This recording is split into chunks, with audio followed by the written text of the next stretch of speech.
जय घोर जय सेवालाल। यह वीडियो बनाने का एक ही मुख्य उद्देश्य है कि बंजारा समाज का सच्चा इतिहास हमारे पीढ़ी को मालूम हो, क्योंकि बंजारा इतिहास जरूर बनाया है पर वे लिखने काम नहीं हुआ है। क्योंकि हमारा इतिहास यह बोली भाषा में सीमित है, इसलिए मैं विस्तृत विषय पर वीडियो बना रहा हूँ। बंजारा, जिन्हें अपने व्यापार की वजह से अलग अलग नाम से भी जाना जाता है, भारत के एक खानाबदोश समुदाय हैं जिन्होंने भारतीय व्यापार मार्गों के विकास और संचालन में महत्वपूर्ण योगदान दिया। इतना नहीं, उस समय में यह समुदाय परंपरागत रूप से माल ढोने, व्यापार करने और विभिन्न क्षेत्रों को जोड़ने में माहिर थे। भारतीय उपमहाद्वीप के व्यापारिक इतिहास में बंजारों की भूमिका को निम्नलिखित बिंदुओं के माध्यम से विस्तार से समझा जा सकता है। 1. बंजारों का ऐतिहासिक परिप्रेक्ष्य, उत्पत्ति और खानाबदोश जीवन शैली। बंजारा समुदाय की उत्पत्ति संभवतः राजस्थान, गुजरात और मध्य भारत के क्षेत्रों से हुई।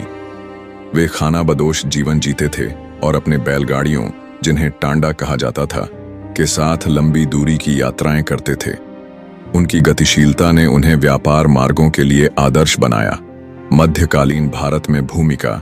मध्यकाल में, विशेष रूप से मुगल काल और उससे पहले, बंजारे व्यापारिक कारवां के रूप में कार्य करते थे। वे माल को एक क्षेत्र से दूसरे क्षेत्र तक ले जाते थे, जिससे ग्रामीण और शहरी अर्थव्यवस्थाएं जुड़ती थीं। 2. व्यापार मार्गों में योगदान, माल परिवहन और लॉजिस्टिक्स।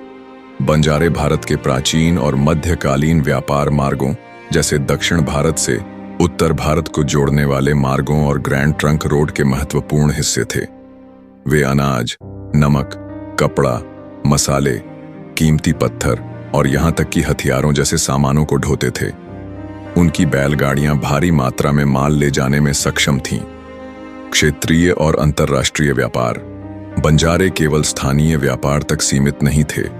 वे मध्य एशिया, अफगानिस्तान और फारस, ईरान जैसे क्षेत्रों के साथ व्यापारिक संबंधों को मजबूत करने में भी सहायक थे।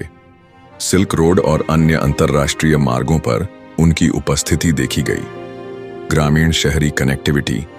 बंजारे ग्रामीण क्षेत्रों में उत्पादित सामानों को शहरी बाजारों तक पहुंचाने में मध्यस्थ की भूमिका निभाते थे।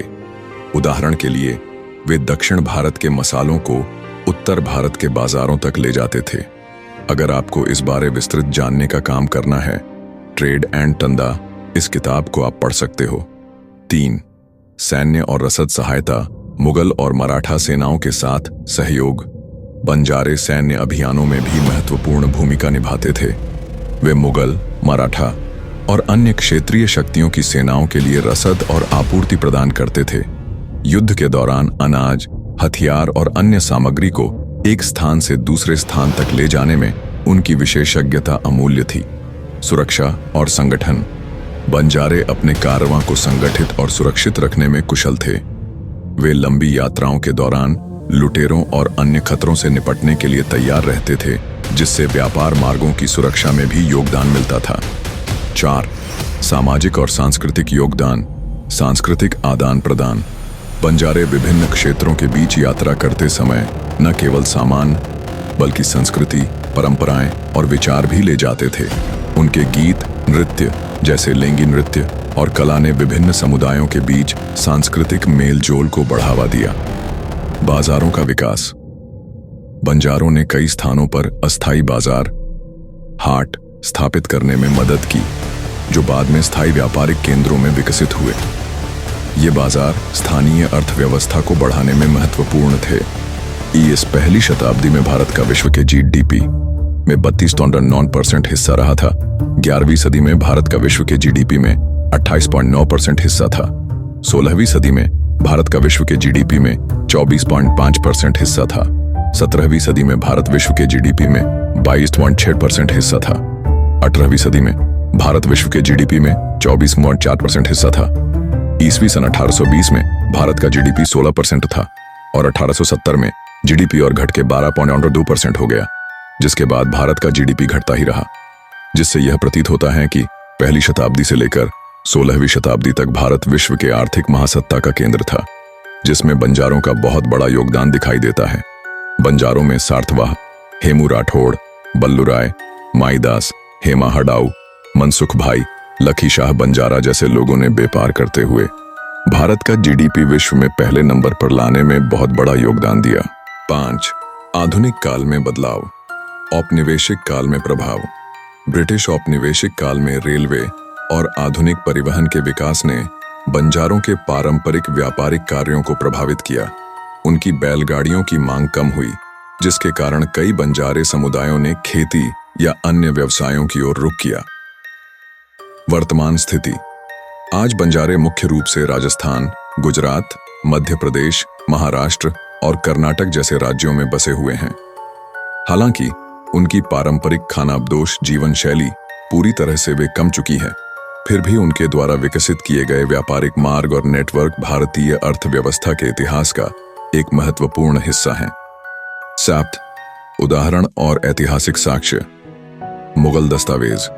मुगलकालीन दस्तावेजों में बंजारों को बंजारा के रूप में उल्लेख किया गया है, जो व्यापार और सैन्य आपूर्ति में महत्वपूर्ण थे।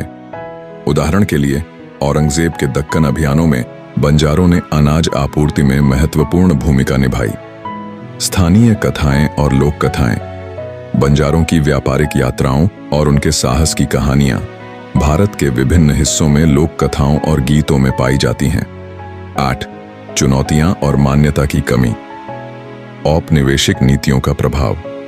ब्रिटिश शासन ने ईस्वी सन 1871 में बंजारों को अपराधी जनजाति के रूप में वर्गीकृत किया, जिससे उनकी सामाजिक स्थिति और स्वतंत्रता प्रभावित हुई।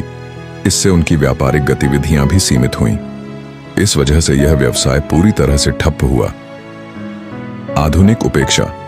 बंजारों के योगदान को भारतीय इतिहास में अक्सर नजरअंदाज किया गया है। उनके व्यापारिक नेटवर्क और लॉजिस्टिक्स की विशेषज्ञता को आधुनिक संदर्भ में उचित मान्यता नहीं मिली। इसका मुख्य कारण यह है, आजाद भारत आज भी वे अपने मौलिक समस्या के लिए लड़ रहा है। बंजारा की विरासत और इतिहास न मालूम होना यही उनका अधोगति का कारण है। इसलिए डॉक्टर बाबा साहेब अम्बेडकर जी लिखते हैं, जो कौम अपना इतिहास नहीं जानती, अपना भविष्य नहीं सकती। आज भारत में इस खिलाफ कोई काम करते हुए नहीं दिखाई दे रहे हैं। आधुनिक युग में उनकी पारंपरिक भूमिका कम हुई है। बंजारों का ऐतिहासिक योगदान भारतीय व्यापार और संस्कृति के इतिहास में अमिट है। जय गौर, जय सेवालाल, जय बंजारा।